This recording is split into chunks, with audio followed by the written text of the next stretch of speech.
Hello, Alexey. Yes, I managed it. Hello, hello, Petra. Wonderful. Where are you? I'm at Uni, You are?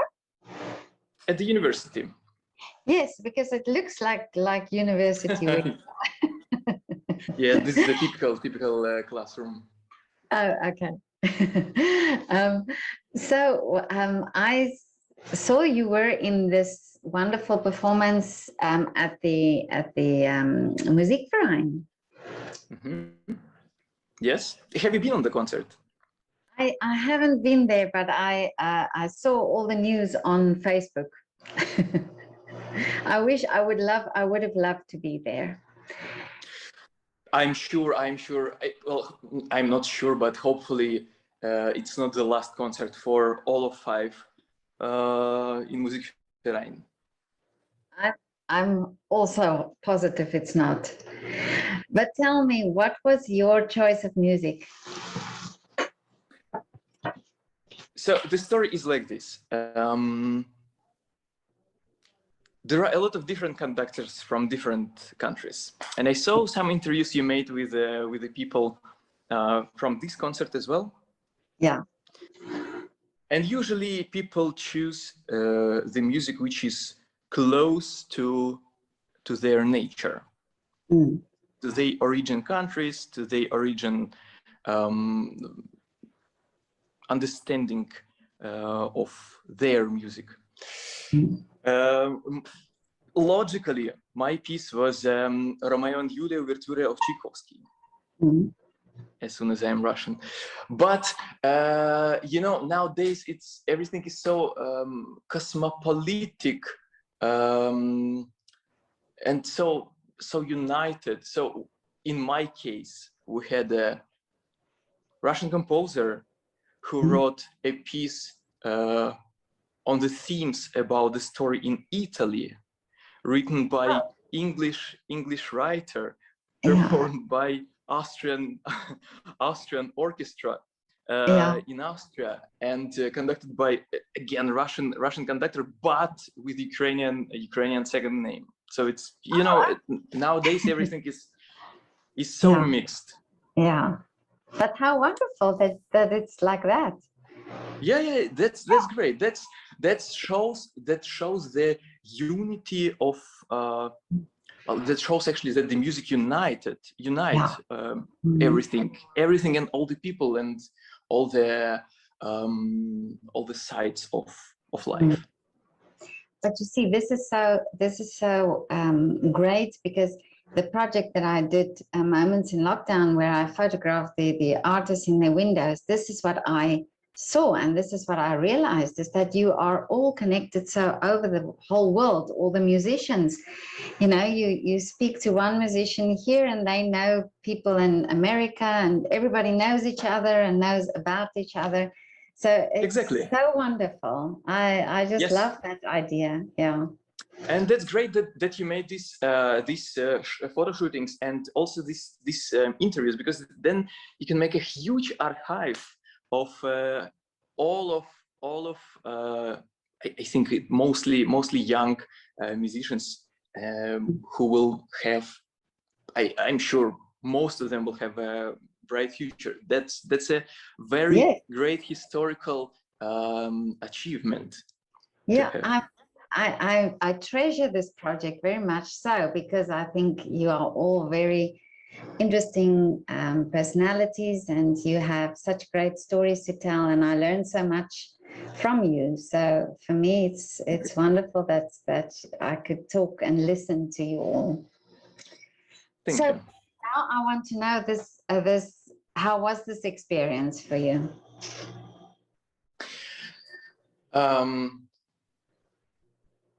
Let's put it this way. This university is an amazing musical institution, which has a lot of different possibilities, which develops the students on a very high professional level. But with conductors, it's a rare thing to conduct a good professional orchestra. Although we have here a lot of possibilities to conduct the orchestras, the students' orchestras, different projects, chamber music, contemporary music, a lot of things to conduct, to practice, to understand how everything works, and so on. But to have a touch with the real professional orchestra is a rare thing. And for me personally, these 3 days with RSO was one extremely interesting and powerful masterclass. Because I recorded everything, all the rehearsals, and then I just analyzed what happened on the first rehearsal and what happened on Generalprobe. And I see already the difference, and that's great. And when you know that after university, after 5 years of studying, you have the skills and understanding how it has to go, and you see that, well, not all of the things, but most of the things works with a professional orchestra. That's a wonderful feeling. That shows you that you probably in a right direction, on the right way. It's been a huge pleasure to work with RSO, and this orchestra, so careful. I don't know if it's every year like this, but to us they were so careful and so understandable. They were listening and doing exactly what we were asking, even though sometimes it could be like some experiments or sometimes also some silly things to ask, because even though it's the end of education, you still learn, and with conductors you learn basically from practice, from the rehearsals, from working with the people. So I'm extremely grateful for RSO for this attention to us. Well, I find it fascinating that you can that you're able with so little rehearsals to connect with such an orchestra. I think that also tells a lot about your skills as well. Petra, I think the way I see it, that's not, how to say, when, for example, Kurenzis or Gergiev or any big name comes to an orchestra, to a new orchestra, to the first project with some professional orchestras, some professional orchestra. People in the orchestra already know the person. They know what to expect from him or from her, and they are prepared. When the students are coming to such orchestras, the orchestras don't know what to expect from us. They don't know our personalities. They don't know the ways we work, and so on. So in 2 hours of rehearsing time, well, 2.5 hours of rehearsing time, to build a connection with an orchestra, I don't think that's the main goal. For me, the main goal was just to have this possibility to work with them, to see how it goes, to learn how it goes, to learn the mistakes and some achievements, and just to enjoy this process. Because I personally don't like the people who are coming. I'm an orchestral musician. I am a clarinetist, but I was an orchestral clarinetist as well. I don't like people who are coming and just telling, let's do this without explanation. Why is this? Without a storyline, without having fun. Because at the end, music is entertainment. Music is the thing which makes the life more interesting than it is. So for me, it was just 3 days of interesting and productive fun, I would say. Okay. And tell me, your professor, is it Mark Stringer? Exactly. Yeah. So I think the the teachers or the professors and the mentors of artists are so important, because they have such a big role also in the start of your career, you know, where the training and the input and encouragement and that sort of thing. So what is it that your professor have, or what will you take with you that you have learned from him? My professor in these 5 years changed me as a person, maybe not 100%, but he changed a lot in me. Starting from being punctual, being in time to the rehearsal, because I'm kind of person who is sometimes a little bit late. Okay. That was basically the lesson number one. The first lesson at the university, my first lesson started with a strong speech from my professor that I'm not allowed in my life to come 2-3 minutes later. Mark Stringer is a conductor, musician, person with a huge brain, extremely huge brain. And we're still so far to this level. And to have this kind of mentor for 5 years, it's a big and healthy stress, but it's such a positive stress. You learn constantly a lot. He shows you at the end, he shows you the levels which you need to achieve. And then in your future life, you're just trying to achieve these levels. But to have this understanding of what the level has to be, where you need to go until which point at least you need to go to be a good conductor, a good musician, that's a great thing. And also very precise, very accurate, very achtsam. I loved it. I love him.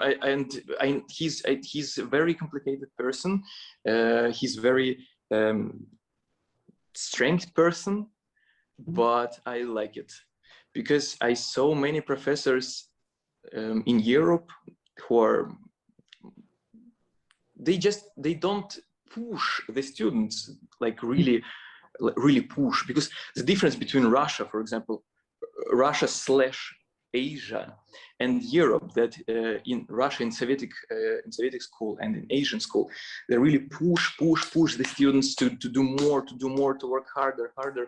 And they insist sometimes on some ideas, on some phrasings, on some ways of playing or conducting.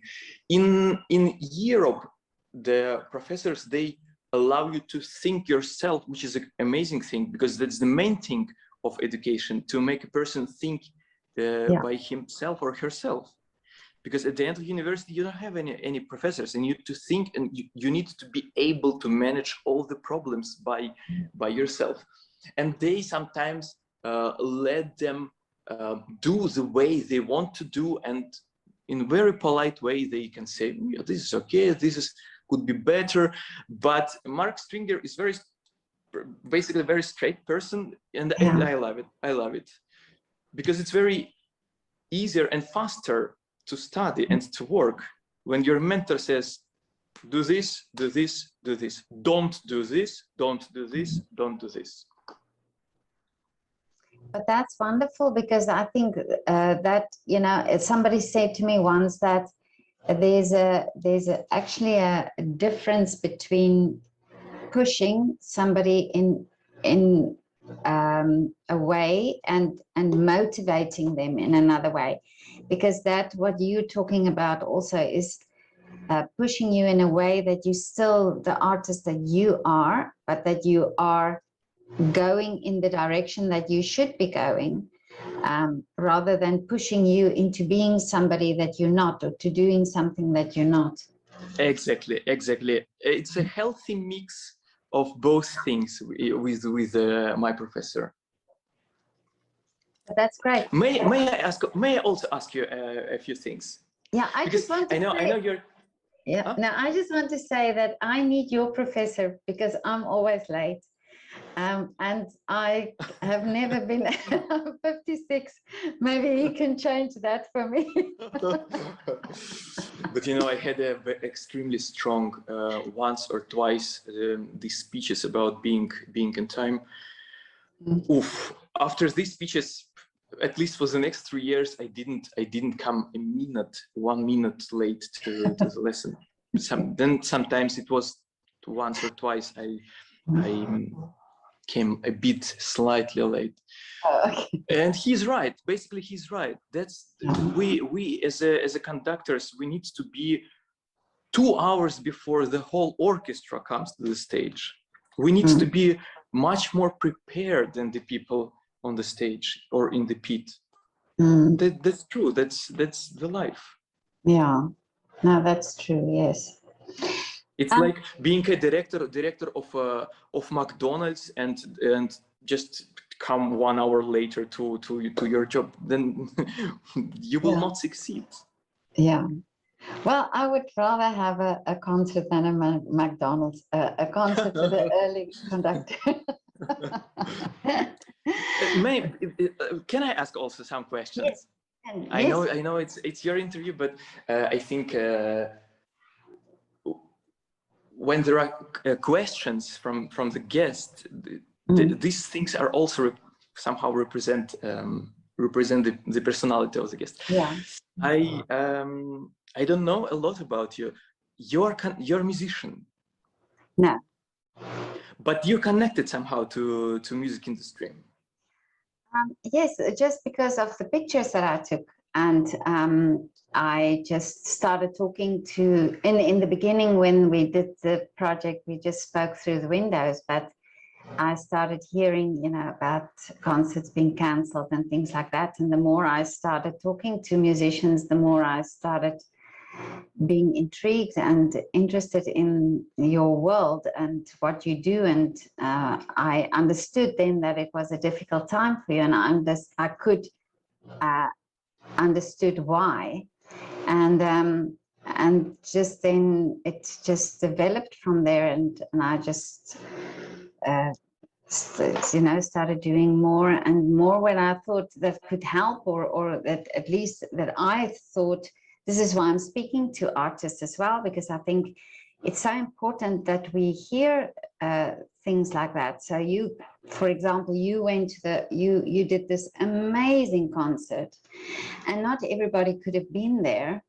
But if you start talking about your experience, or if you start talking about music, of course, we all get more intrigued about that, And as I say, I do love to talk about the teachers as well, because I think it's so important, even on a young level. Your first music teacher must have done something to encourage you to continue with music, and then all the teachers that came on your way to do that.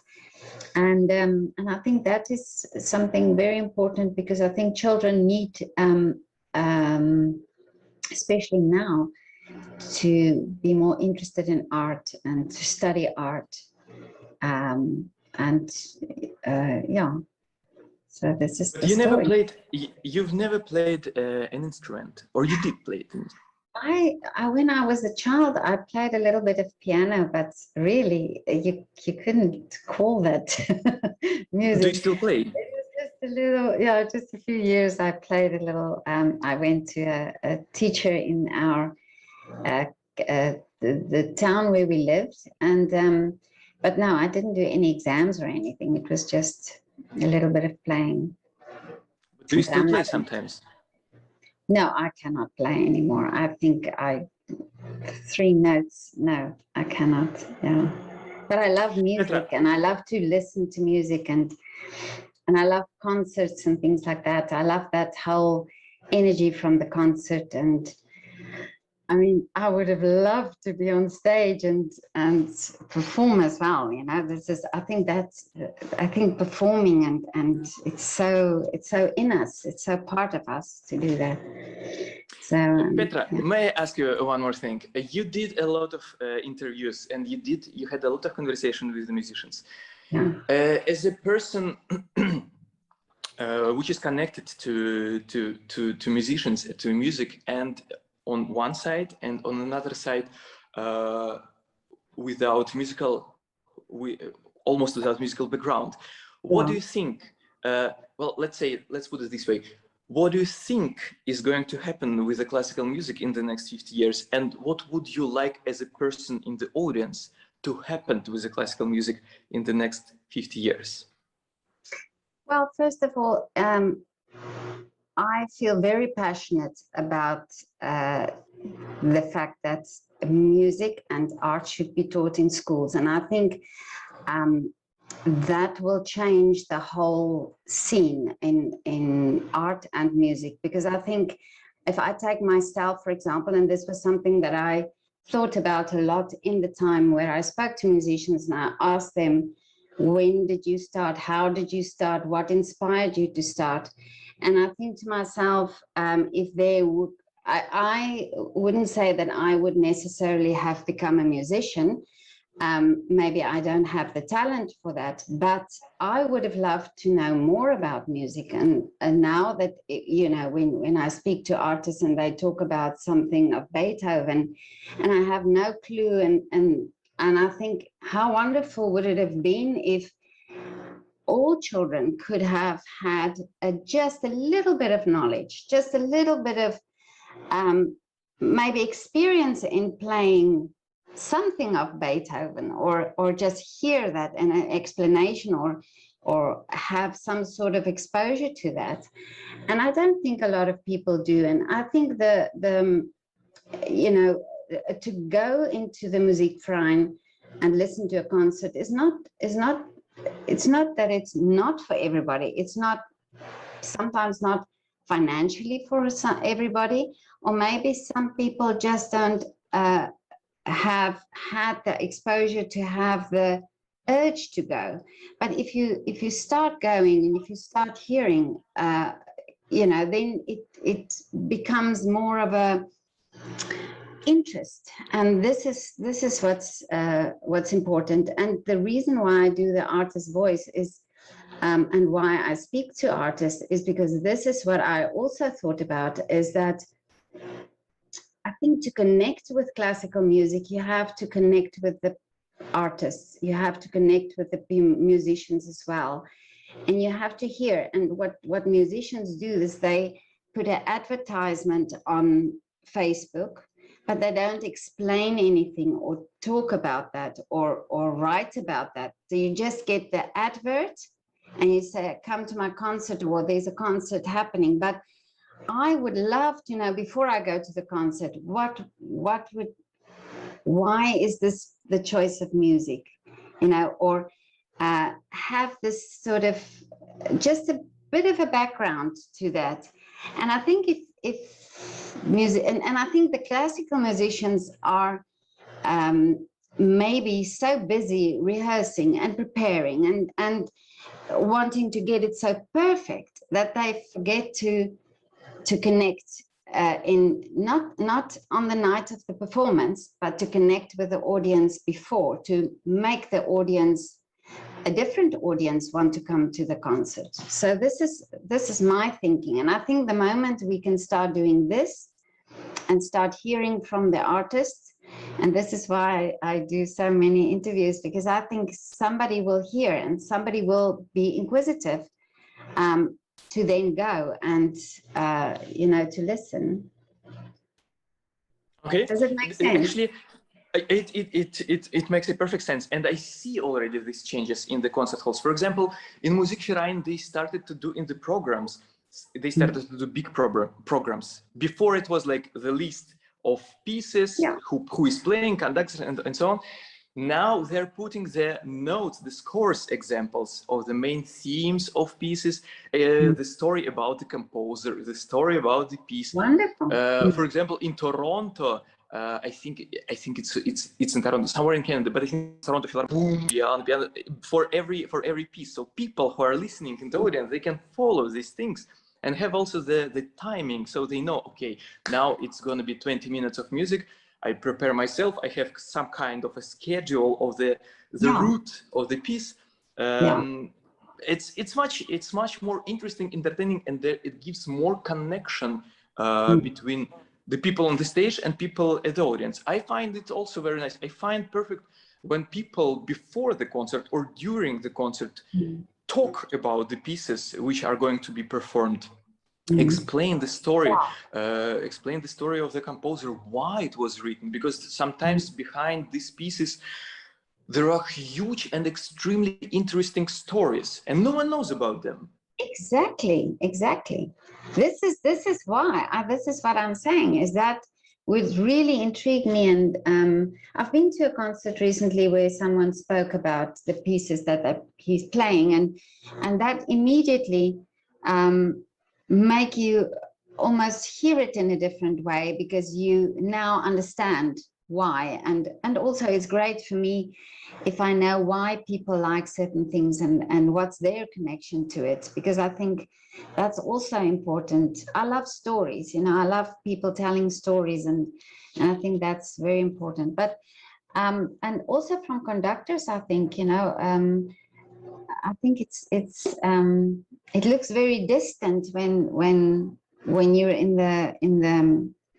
when you're sitting in the audience and the conductor comes, and it's all very it feels very distant at that moment until the music begins. But then I would actually love a conductor to speak, to hear what he has to say. So so no, it's good to know. It's good to know for me because you are our audience, and it's good to know what would you like to have and what we're missing. But can I also ask you two things? I just want to say one other thing is what I also didn't realize is that musicians like, or artists like, when you give feedback after the performance. Now, I never do that because I would think, I almost think that you are so good that you don't need to hear how good you are, and not in a negative way, but I would think if I go backstage or to the stage door to tell somebody really this was so amazing, I would be in the way, or this musician is now had a huge performance, he's tired, and he wouldn't want to now still have an audience member to come and talk to him. Now, I've now realized that it's actually, they welcome that. I didn't know that, I would say also that feedback is not really necessary, but the conversation with the public after the concert is interesting thing. When people from the audience can just ask all the questions about the music they just heard. About the questions about the orchestra, how does it work, and so on. It's also interesting. It connects the people anyway, and I think that's the most important thing, to be connected to each other, because we're sometimes so disconnected, especially with classical music. People think, oh, it's for elite, it's for people who understand all of these things. When you go to Mumok, it's cool to have a background education about the history of arts, and why these things in Mumok are happening and what does it mean and so on. But if you don't know, it's also cool when you see something new, this impress you, this makes your life interesting and makes this connection between you and artists. That's one of the points of arts, to make these impressions of you on you, to make your life a little bit more interesting, not ordinary. Can I ask you two things? Can you name 3 your favorite conductors which you like to observe?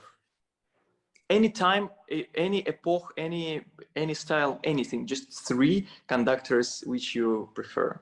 That's putting me in a very difficult position, because I've I've got many conductors in my project, and I'm very fascinated with conductors, because I really love to speak to conductors. I love to photograph conductors. Well, in the project I did, because I find it so fascinating that you can bring all these different sounds, all these different instruments together as one sound. It's just really, I find it fascinating.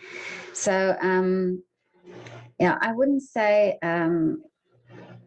I can't say one, because every conductor that I've spoken to or photographed for me had something interesting to say or did, you know. So yeah, and I would feel, if I say 3 names, it would be very unfair. Okay. Yeah, but I would love to come and watch you. Thank you. I hope Yeah.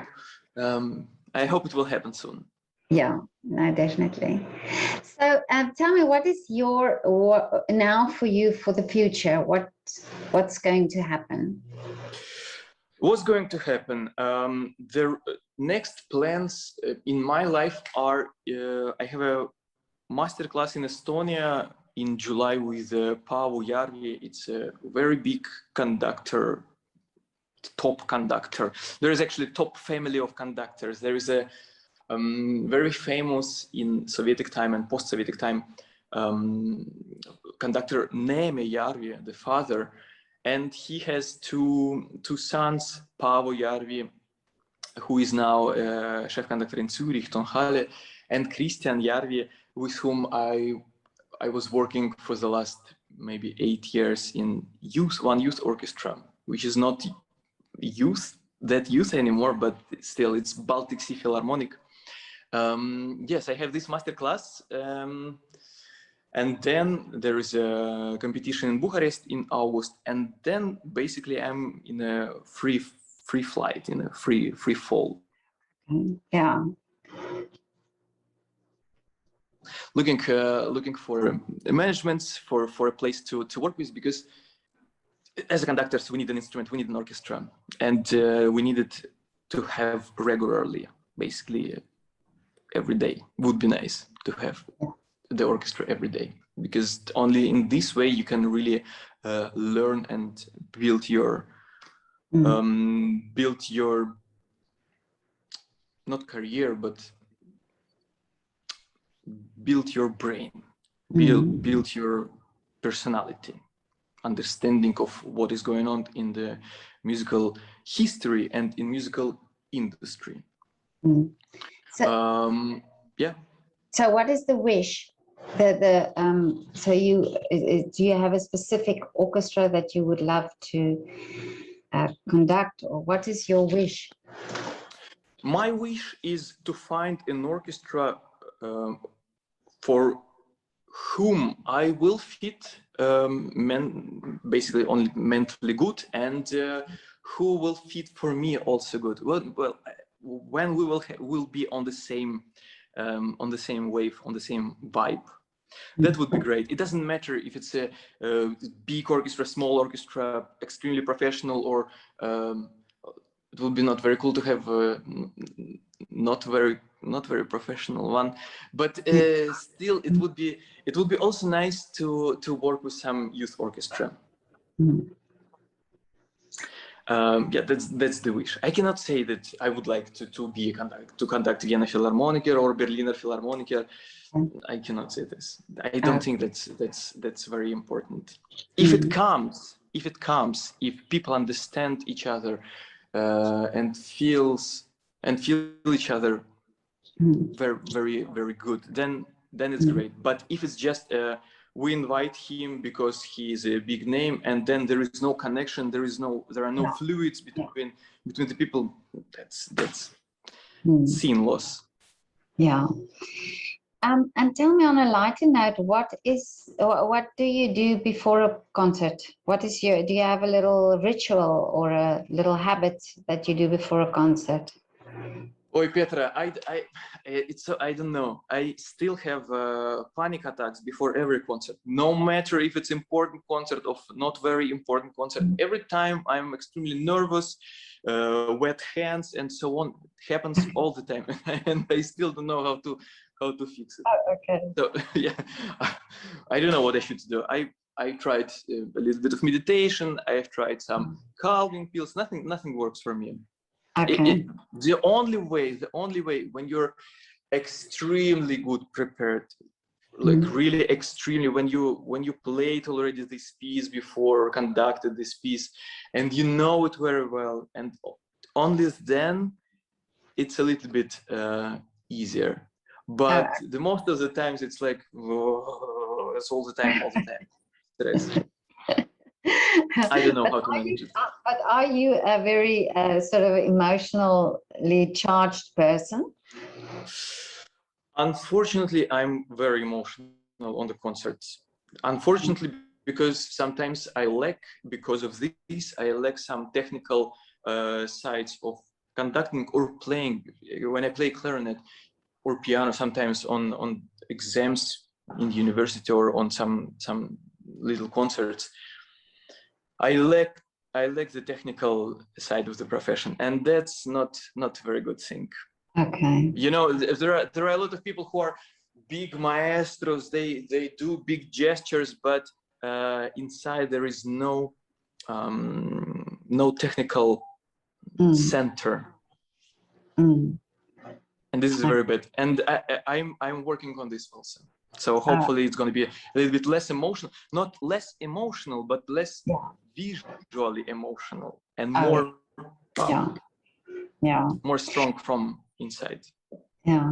And do you have a specific outfit that you prefer to conduct in? You know, I'm a girl, we have to talk outfits here. Well, actually, I can address this question to you. Do you have any preferable outfit for musicians on the stage? Do you like the people in the frocks, inside smoking, or you're open to everything? No, I kind of like that they dress up. I like that. I always I'm in this sense. I always like to see what they are dressed in, and I like when it's, you know, something nice, and I like when it's something a bit unusual as well. You know, that you see sort of they've got their own style and their own identity. Yeah, exactly. Identity, personality, and also I think it depends also on the music which is playing. If it's romantic music, it's one outfit. When it's contemporary music, it can be totally different outfit. Much more. How they say it? What's the word of it? Casual. Much more casual. Yeah. So I think it depends also. I know it's a part of the whole picture. Yeah, I know a conductor whose mom made his conducting like a shirt for him. She's a seamstress, or she makes clothes, and I think that was so special that she made that for him, and that he wears that. Yeah. So something like that is me also always interesting. Okay, thank you. Good to know. Yeah, good. But what did you wear on the performance? I bought my first frock. I never conducted in frock, but I went to Frock & Co. behind the Staatsoper and bought my first frock. Very, very interesting experience. Interesting, and I think it fits frock. Such things like frock, they fit to Musikverein, to this atmosphere, to this acoustic, to this gold and tradition atmosphere. Yeah, no, I totally agree with you. Yeah, but I mean, there's nothing more beautiful than a man in a frock. So that's good that you've got your frock. Yeah. Thank you. But Alexey, this was so wonderful to talk to you, and it was lovely to answer your questions as well. I think it was also very interesting for me. Oh, thank you. And I hope to see you in concert one day. Really, I do. I hope to see you too also on my concerts one day. Thank you. No, it will happen, and I hope your wish comes true. And I know you are all now, you know, in this time where you have to now start the big career and so on. So I wish for you that it will all go to plan, to your wish. Thank you. Yeah, the most interesting is coming now. The most interesting things. That's wonderful. So, thank you very much, Petra. Thank you for this interview and for this project. Yeah, and enjoy your summer. Thank you. You too. You too. Thank you, Alexey. Bye. Thank you. Bye-bye. Bye-bye. Bye.